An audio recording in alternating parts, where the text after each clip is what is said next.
kind of what to do on a practical level in a family relationship where that person has had stuff about you for years and you think that it's okay and then they dredge it up again. And so, I mean, I'm really hearing what you're saying about, you know, what is she mirroring in me that I want to work on. And then there's just the practical, like,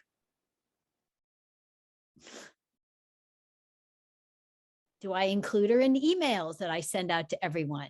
I mean, just like, how do I just function in the family relationship when she basically, we were at her house for Thanksgiving, for Christmas Eve, and we were supposed to stay there for Christmas Day. And she basically told me that we were not welcome and we packed up and left. And it was all a gift because where we ended up at another sister's was much more accepting and easy and connected. Whereas at this first sister's, there always feels like that tension of judgment of, and it's like, you know, I mean, she will dredge up things that I don't even remember.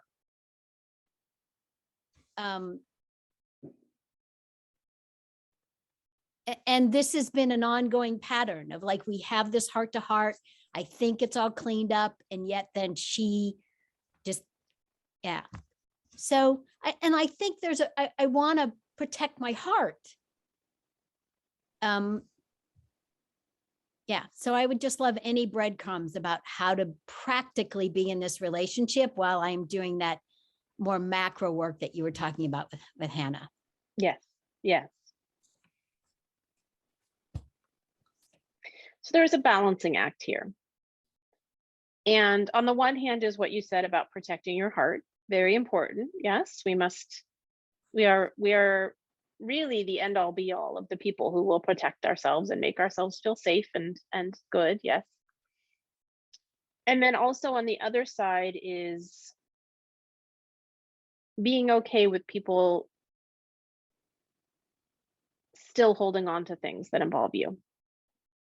You know, being okay with people disliking you in some way, being okay with people judging you in some way, knowing that it's nothing to do with you. That is their judgment of you. It is theirs. Yes, it is not yours. Mm-hmm. And so how do you balance saying, okay, if that's how you feel and that's, you know, and that's where you are, then I accept where you are on your path, with the boundaries of, but I need to feel safe with my own self. That is the most important thing. Yes. And there is not one answer. Yes. So when you ask, how do I deal with this situation? It is always difficult because it varies situation to situation, and it's going to vary by moment as things change and grow. But we would say, start with boundaries. How do I feel safe? How do I feel good? And then once you feel safe and good, the energy, the bandwidth, the awareness, the compassion, the space, the all of that, what you have left over, you can hold for her as she works through her things. Mm.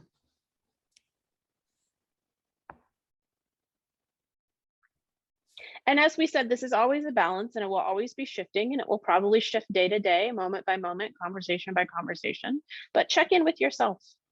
Yes, we have this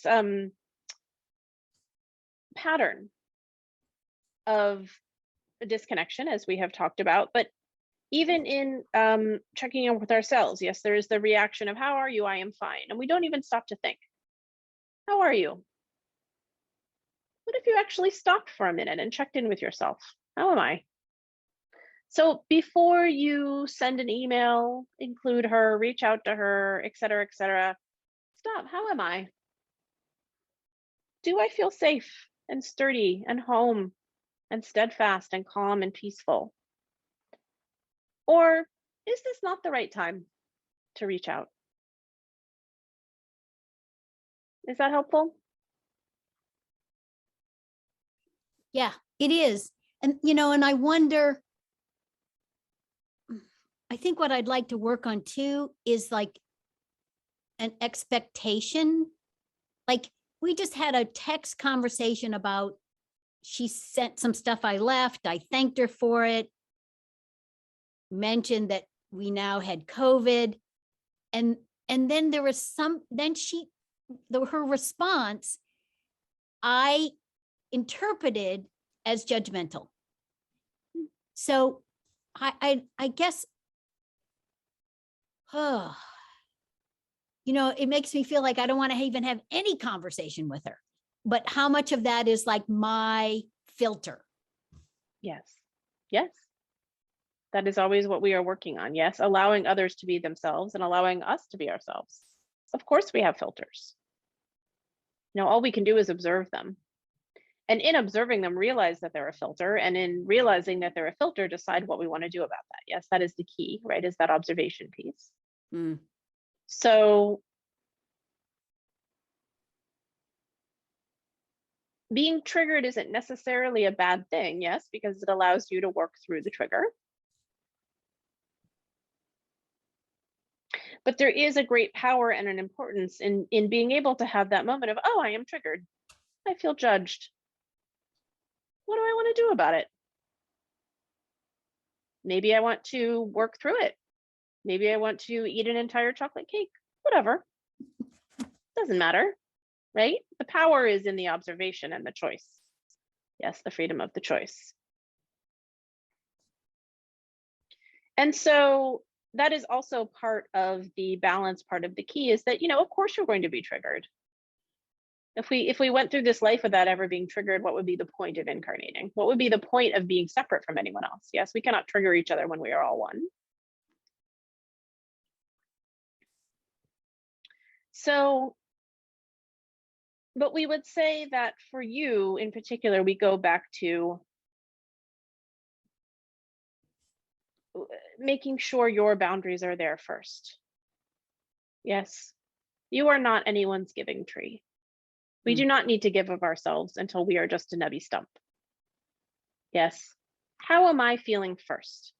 Do I have a branch that I could give someone that they could cut off and use for a boat?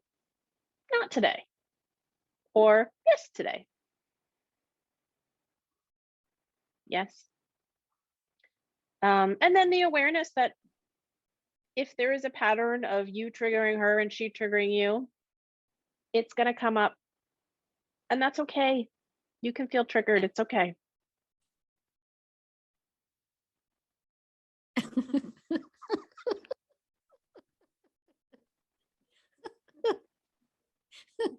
When she responded, like what I interpreted to be judgmentally, like, well, I'm worried about dad, as if, I wanted to respond, well, yeah, then if dad died because Connor has COVID, then you'd really have a reason to blame us and be pissed at us and judge us. Like, let's give you a real reason. Instead of we went to Steak and Shake on Christmas Eve, I don't know how many years ago, but I didn't. I chose not to respond at all. The branch I could have given her was, yeah, I hear that. But I wasn't there. So all great observation. Maybe next time I'll be to the place where I can give her a branch. I hear you. I hear that. But the good news is I didn't respond to escalate it. And it is perfectly fine to respond in your head. Yes, that is also, nothing wrong with that. Yes, respond in your head, offer the branch, eat the chocolate cake, all three. Doesn't matter. Yes. The what's important is that you are doing the work of being aware. And you are. Yeah. Great. And you are. Awesome. Thank you. You're welcome. It's very useful. Always a good time to look at our family triggers over the holidays. Yes. Oh, yes. You seem to pop up. Good fodder for acting class for sure. Yes. And I love the practical breadcrumbs. Thank you. You're welcome. You're welcome.